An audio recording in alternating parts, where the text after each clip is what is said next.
The Rush Hour with James Golden. Entertaining and informative. On the Red Apple Podcast Network.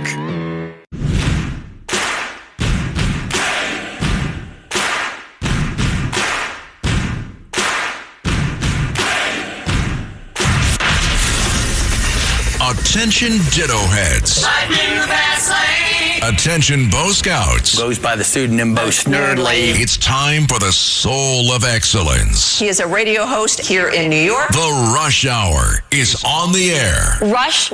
Now here's James Golden. Today marks a big moment. For the first time, air traffic controllers will miss a full paycheck. The uncertainty is starting to take a toll. Just yesterday, more than 3,000 flights were delayed across the country. Some of that was weather related, but the DOT says as many as half those delays were related to the shutdown. Some controllers are calling out sick in protest or working second jobs to make ends meet. The largest union representing federal workers is calling for the shutdown to end so they can get paid. Here at SEA, you might see air traffic controllers handing out leaflets today. Their union says it's happening at nearly 20 airports nationwide to let travelers know how the shutdown is impacting safety and operations. We are at day 28 of the Democrat Chuck Schumer shutdown of government. Ladies and gentlemen, welcome to the Tuesday edition of Bo Snerdley's Rush Hour, the fastest hour in American media. And on day 28 of the Chuck U. Schumer, Hakeem Jeffries shutdown, there are lawsuits beginning to appear. Dozens of states, actually, more than 24 states. Yes, over 24 states. Yeah, half the country. The blue, states where you have blue cities and people in blue cities, but more than 24 states sued the Trump administration today over its recent, as this says from the New York Times, so therefore keep in mind the way it's being reported, its recent refusal to fund food stamps. And what is behind all of that? There is a reserve fund, but that reserve fund is supposed to be only used in case of emergencies like national disasters, not for Democrat Party disasters, which is what this is. The states include Arizona, California, Massachusetts, millions of welfare recipients, government dependents in California and Massachusetts. There, by the way, this case is going to be heard in the blue state of Massachusetts. I guess they know how to judge shop there. So look for a liberal ruling out of Massachusetts would be my guess, of course. One wants to believe in the unbiased nature of the courts, but in certain blue territories, that is not what I would expect. These states, 25 of them, asked the U.S. District Court for the District of Massachusetts to rule by this Friday on a motion to force the administration so that the court now would act as the executive branch, which violates our separation of powers, to tap into contingency funds to pay off SNAP benefits next month. The fund, which is estimated to contain $5 or $6 billion, would be enough to provide at least partial payments for some of the people that are loudly complaining about their SNAP benefits. And I will tell you what, Josh Hawley has a piece, it's an op-ed in the New York Times today. No American should go to bed hungry. And and he's talking about how he says we're not talking about high earners who don't really need assistance. SNAP broadly limits assistance to those who make 130% of the poverty line and below. These days, that's folks who earn about $42,000 or less for a family of four. And all of this, and of course I recognize, oh please, yeah, we want to be on record as saying how much we support it. But I'm going to tell you something, folks. We have been playing for you, and I understand that it's not the entirety of the SNAP universe, but we have been playing for you, and we will continue to play for you. Some of the comments being made by the recipients of these of this largesse so that you can hear their attitudes and some of the situations. And what ought to be the question that many Americans have is, what exactly are we paying for? Why are we paying generational benefits in many cases where people just from the time they're born throughout their lives live on welfare, when many of them are capable of working? And why are we paying women to have baby after baby after baby after baby, in some cases 7, 8 babies that you're paying for by the time the eldest baby starts getting to an age to work, they're on food stamps and starting to make their own babies, and the cycle just continues over and over again. And there's nobody in either house of Congress that I've heard throughout this debate addressing what we are doing with this food stamp policy. I did hear something that I'm trying to verify, that most recipients of the 42 million, when you look at them, are illegal immigrants, when you look at the broad numbers. And I have not been able to verify those numbers yet. I think I will try to get a hold of our friends at the Center for Immigration Studies and see if they have anything on that. I just thought of that right now because they've been so busy doing other things. But we need to know, most of the dollars that Americans are spending, I heard a report, are not going toward Americans. The overwhelming majority on food stamps are people who have come in this country either legally or illegally and are on food stamps. And that's the majority of it. So there's a lot here that needs to be uncovered and spoken about, including the mindset of the recipients. Now, before we go further, I want to send up, thoughts and prayers has become something that many of us are, because of the way that Democrats view that and have politicized those words. When you say it almost sounds like, oh boy, should I be saying that? But thoughts and prayers. Right now, the people of Jamaica are experiencing a Category 5 hurricane. It came in at 185 miles an hour winds. And let me tell you something, that is, to me, just devastating. Have there been Category 5 hurricanes before? Yes. This small island of Jamaica is going through something that I would not want to go through. And I know we have a lot of people in some of the major population areas in New York who have relatives and who have other folks that live in Jamaica who hail from Jamaica. And it is just harrowing. I understand that there have been several deaths already with this Cat 5, 185 an hour winds that have hit and are hitting as we speak Jamaica. And so Godspeed and hope that of course, as many people can come out of this whole and without being harmed as God deems, and prayers for everybody experiencing that. We began with a newscast that was from the left coast about the 3,000 flights that were delayed. We have heard from the president of the National Air Traffic Controllers Association about the shutdown. That's cut 10, Carlos. This is Nick Daniels, who is, again, the president of the National Air Traffic Controllers Association. Day in and day out, that's now the life of an air traffic controller. The people tasked with making the impossible possible are having it made impossible by not paying them again. So the message is simple. In the shutdown today, there is no excuse that these hardworking men and women are showing up to do this job and to not ever know when they're going to get paid again. So we need America's help. We need you to stand up, and we need you to say, enough is enough in this shutdown, and ensure that we can move this forward, because we do not want to be up here telling you the sad stories. We want to be up here telling you how we're moving this system forward, how we're bringing in more air traffic controllers than ever, how we're modernizing this system to, serve the American people. So, again, you cannot stress enough. If you want to take action, contact your congressional representative and tell them in the shutdown today. Yeah, in the shutdown today. We're hearing it from the government unions. Democrats today voted once again to keep the government shut. They don't care what their own unions say. They don't care what anyone said. They are determined that they're going to keep this government shut until they force their side of the issue. They lost a legislative battle with the big, beautiful bill. What they are seeking to do with this government shutdown is to change the outcome of losing legislation. It is that simple.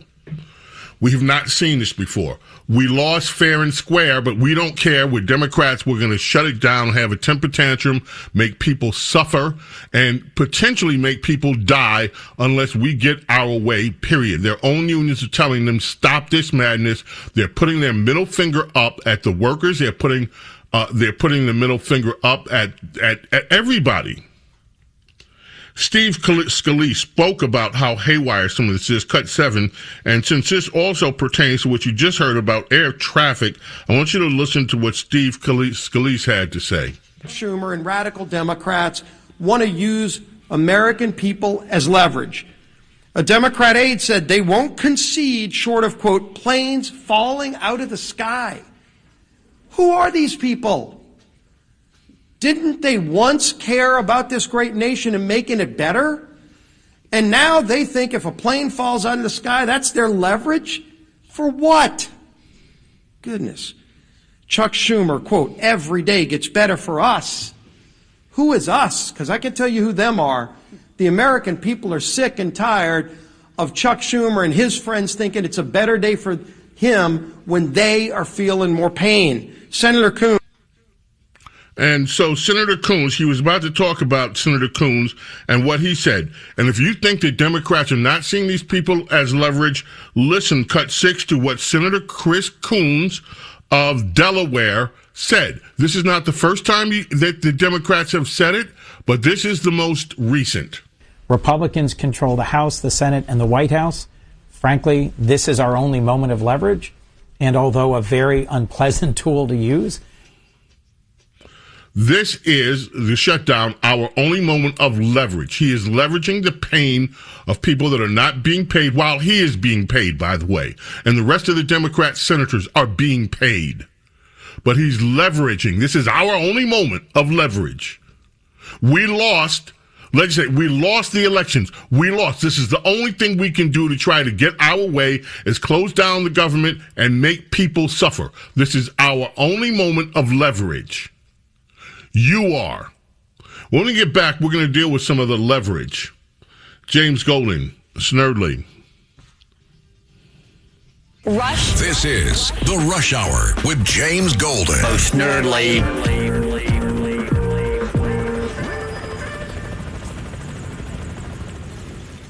The Rush Hour with James Golden. Entertaining and informative. On the Red Apple Podcast Network. If you're looking to create, grow, and sustain your wealth, download and subscribe to the Pain Points of Wealth podcast at BeBullish.com with Bob, Ryan, and Chris Payne. It's your podcast for market insights, money tips, and real talk on the economy. Download and subscribe at BeBullish.com.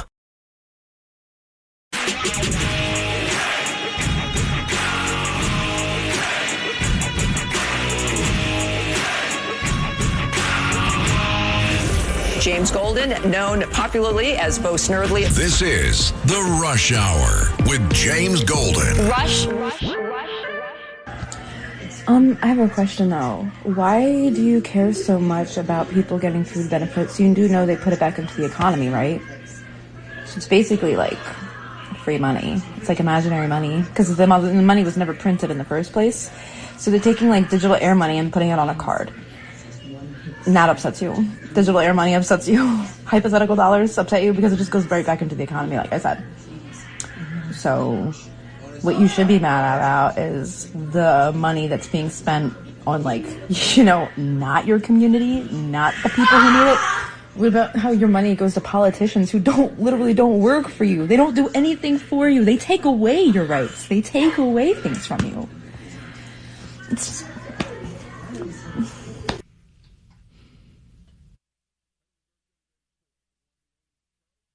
It's only digital free air money. Why do you care? She doesn't understand the concept that when you have to write out your checks to the IRS, it is not just digital air money. It's real money. And you're paying for people like her to sit around misinformed about how all this works. Hi. We talked earlier about the government unions. There's a retired government worker who called into C-SPAN yesterday. We had this. We didn't have time to play it. I want to make sure you understand this. Is a retired government worker and a Democrat. This is not some Republican voice. And you tell me if people are not beginning to see through all of this. I'm seeing if we have time. Go ahead, cut 22. Let's see whether we can squeeze it in. I'm, a retired federal worker. And I hear people talking about, the president needs to get involved and the Democrats are saying this, the Republicans are saying this. This is the truth. The Democrats, and I'm a Democrat, are the ones that actually, in the Senate side, shut down the government. They did not vote for a continuing resolution except for 3 of them. One is the Senator of Pennsylvania, Fetterman, and all. So they have to get together and stop holding American hostage. We're about to have people without food come, November 1st, which is the end of this week. And that's ridiculous. It is not worth it. Plus, the healthcare companies have already said you're way past the deadline for them to change their costs that they're going to give out to the public for the health care. So November 1st is open season.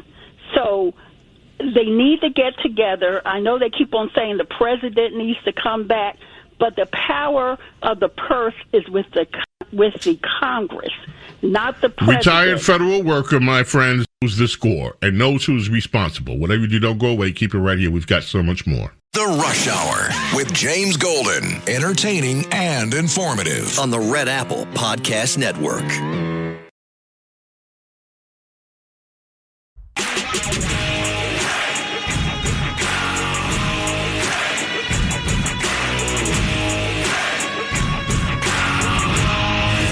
James Golden, known popularly as Bo Snerdley. This is The Rush Hour with James Golden. Rush. There is nothing wrong with someone being on food stamps, okay? Y'all are highly mistaken to sit there and criticize someone for getting the help that they need for their family. And y'all keep coming for me because I've been on food stamps for the past 15 years. You do realize that I qualified for food stamps because of my income, right? Because I don't have any income. I haven't had income in the past 15 years, and I have been able to have my bills paid, my food paid for, and I'm in Section 8 housing, okay? These are all programs that I'm entitled to because I do not make enough, okay? So before you go and pass judgment on someone, realize that everyone's life situation is not going to be the same as yours. Okay, you might work 40, 50 hours a week and you might have income coming in, but there's people like me out here who don't have anything to their name that have to rely on these programs because they don't have jobs. What do you expect us to do?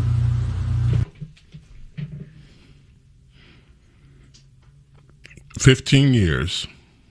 15 years. I don't have income. I rely on this. 15 years. What do you expect me to do? 15 years. Living off you.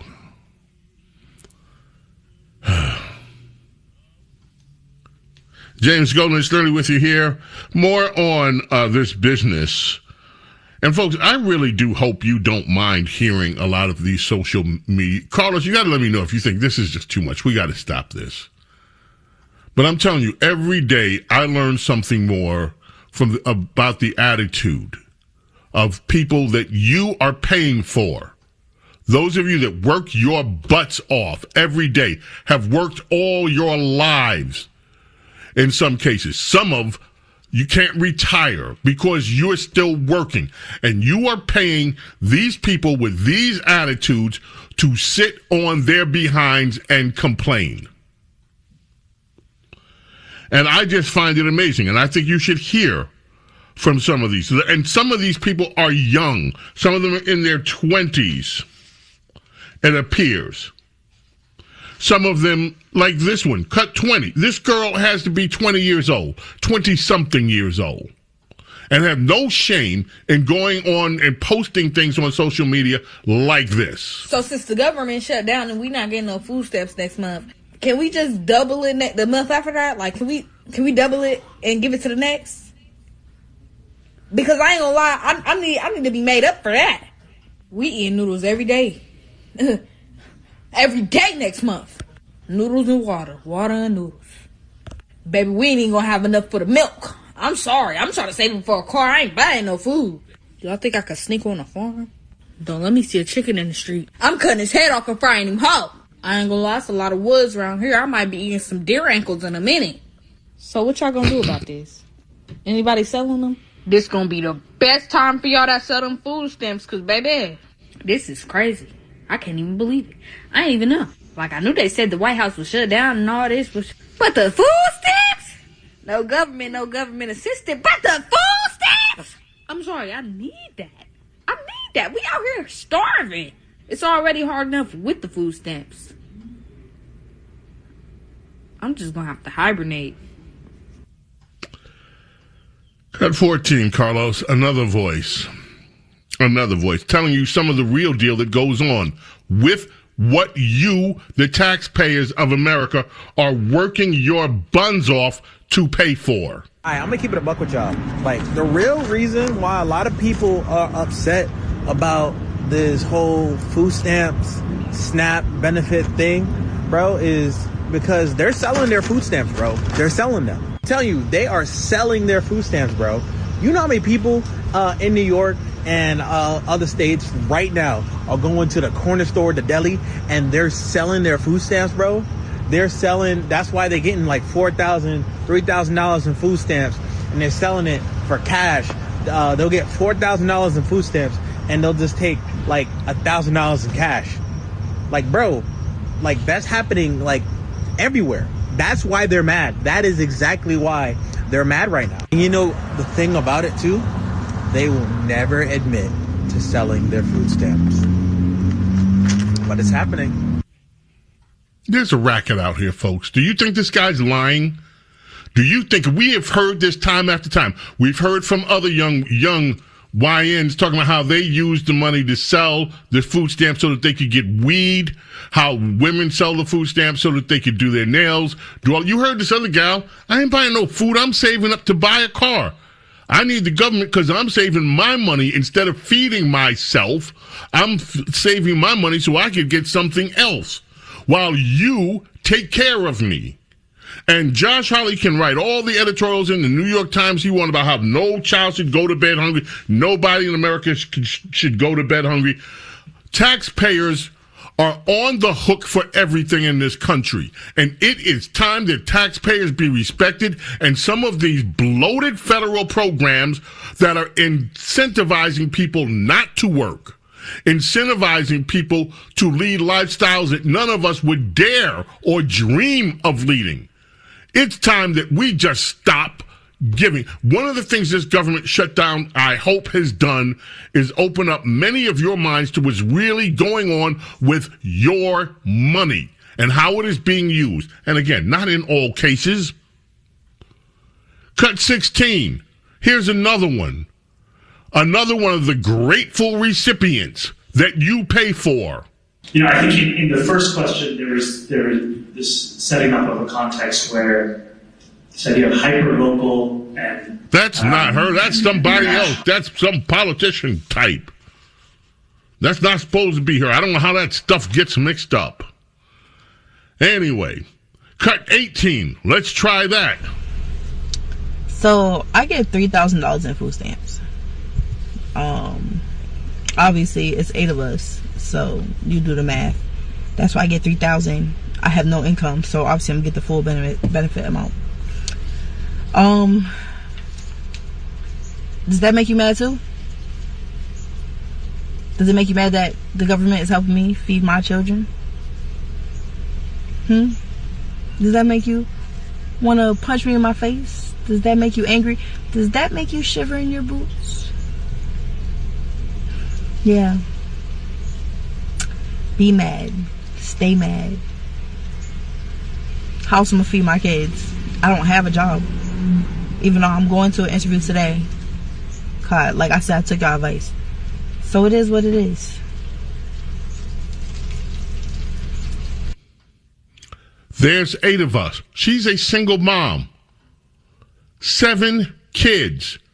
And she's mocking you. Oh, y'all mad? You mad? 7 different times she opened up her legs. 7 different times she popped a baby. And you are responsible for it. And she has the audacity to question if you're mad because all that you have to do to lead a responsible life and to pay your taxes, you have to support her and her 7 kids. And I'm telling you, you see these grateful recipients that never bother to say thank you to you for all the work that you do all over the place. There is a lot in our society, my friends, the cultures that we have allowed to grow in American society that needs to be uprooted and changed. And you can't change it if you're afraid to talk about it. It is unbelievable what we're seeing. And then the Democrat reaction is that, oh, no, there should do more. Now, let me just turn to the politics of the shutdown one more very briefly. By the way, another major story. Here's what's next. Shutdown could close Head Start programs this week, jeopardizing child care. Yes, my friends, you are paying for other people's child care. Mondami wants to give it away for free to anybody in New York that says, I popped out, 6, 7 children. Here, you taxpayers take care of them. Here, you feed them. You're already feeding them when they go to school at lunch and breakfast because parents should no longer be expected to make breakfast for their own kids. How deranged is that? How dare parents be expected to actually cook and make food for their own children? So you pay for them when they get to school, but no, you're also paying for Head Start. And now Head Start could be forced, many Head Start programs across America could be forced to go. All of these are entitlements, folks. What are you, the American taxpayer, entitled to? Those of you who work, who follow the rules, who lead lives based on moral principles, on trying to get sound judgment, and that's not saying we don't all make mistakes and we don't all fall short. Of course we do. Your compassion now has been taken for granted. And all you're expected to do is keep paying for America's underclass to stay an underclass. Many Head Start programs across the country could be forced to close at the end of this week if the federal government shutdown continues, jeopardizing free child care and other services for tens of thousands of families with young children.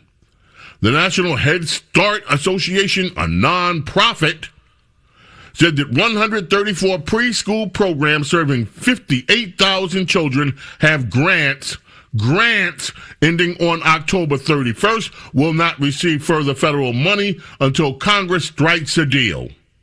And Democrats, of course, don't give a you-know-what about any of this unless they can get their political objectives.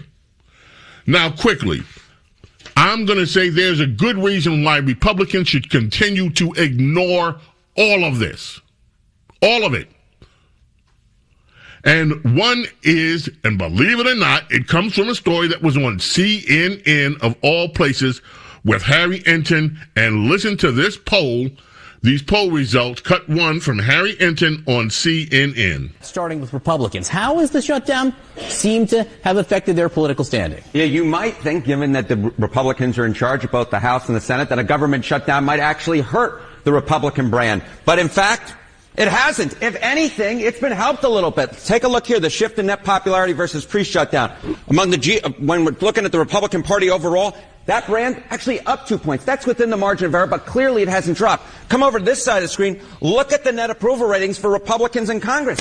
It's actually up 5 points since pre-shutdown. So what we're seeing here is the Republican brand in Congress has actually improved somewhat compared to where we were pre-shutdown, despite the fact that Republicans control. And that's the math that John Thune and Mike Johnson are looking at is, well, hey, why should we give, and electorally speaking, when our brand has actually improved a little bit? Now, we say their position is getting better. With whom? Yeah, okay, with whom? So I think it's two groups that it's so important to keep an eye on. All right, changing the Republican Congress's net approval rating versus pre-shutdown. It's rallying the base for sure. Look at this, the net approval rating up 12 points versus pre-shutdown. But it's not just with the base. It's also with the middle of the electorate. Look at this, among independents. It's up 8 points as well. So we've got a situation here where Republicans with the shutdown are actually rallying their base, but it's also something that's not hurting them with the folks in the middle. If anything, it's helping them with folks in the middle. And this is the type of math that if you're Republicans, you like to see, right? Because something could rally the base but alienate those in the middle, or something could rally those in the middle but alienate the base. But the truth is, we're not seeing that. What we're seeing is the Republican brand has actually gotten better among independents, and it's also gotten better among Republicans as well, that Republican brand when it comes to those in Congress. So again, what's the electoral reason that Republicans would give in at this point? And Democrats, of course, they have their eyes on the midterm elections. Yeah, we have elections 1 week from today,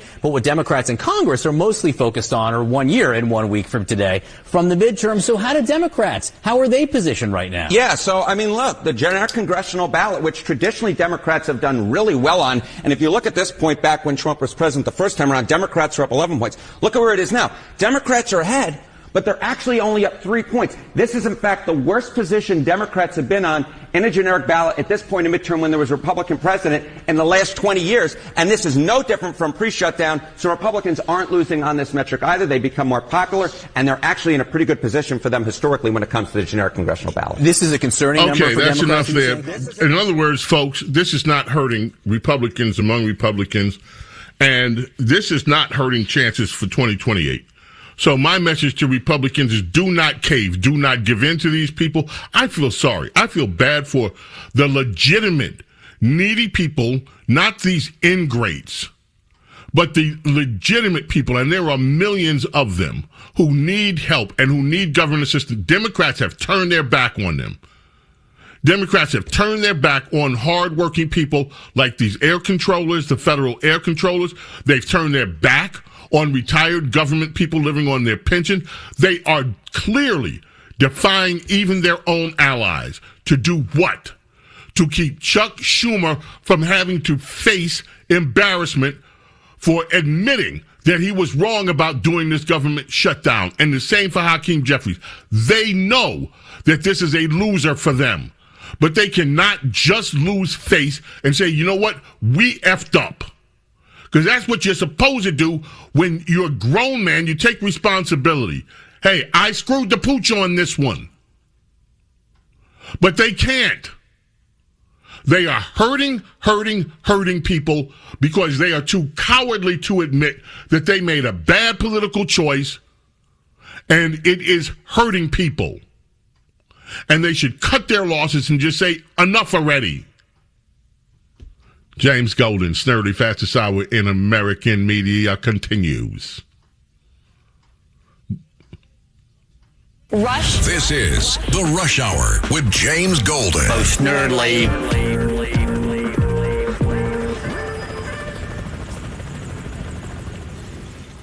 The Rush Hour with James Golden. Entertaining and informative. On the Red Apple Podcast Network.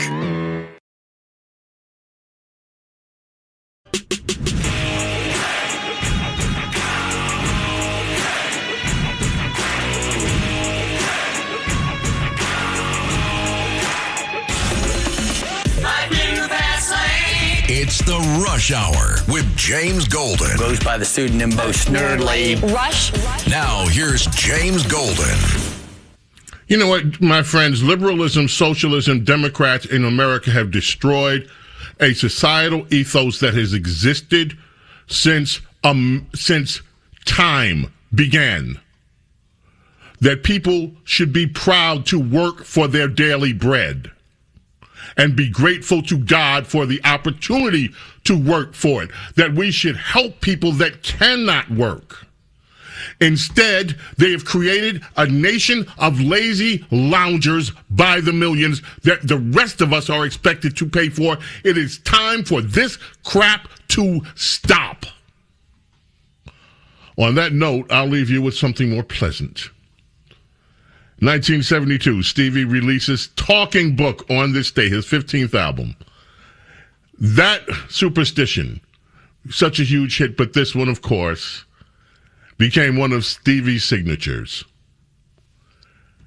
And that's the song that we will leave you with today. A little sunshine to brighten up your day. Jeff Beck, by the way, on Superstition and on other parts of the album. Great album. Talking Book still is. Won 4 Grammys that next year. May God bless, protect each and every single one of you, your family, your loved ones. Love and gratitude, my friends, for your being here with me, allowing me to be with you. God willing, we are back with you tomorrow for the Wednesday edition of Bo Snerdley's Rush Hour. Until then, my friends, I bid you adieu. Bye. Thanks for listening to Bo Snerdley's Rush Hour. You can hear Bo Snerdley's Rush Hour weekdays at 4 on 77 WABC. If you like the podcast, share it with your friends and listen anytime at WABCRadio.com and download the WABC Radio app. Hit that subscribe button on all major podcast platforms. Plus, follow WABC on social on Instagram, TikTok, Facebook, and X. See you next time for a new episode so you never have to wonder. What the heck is going on here?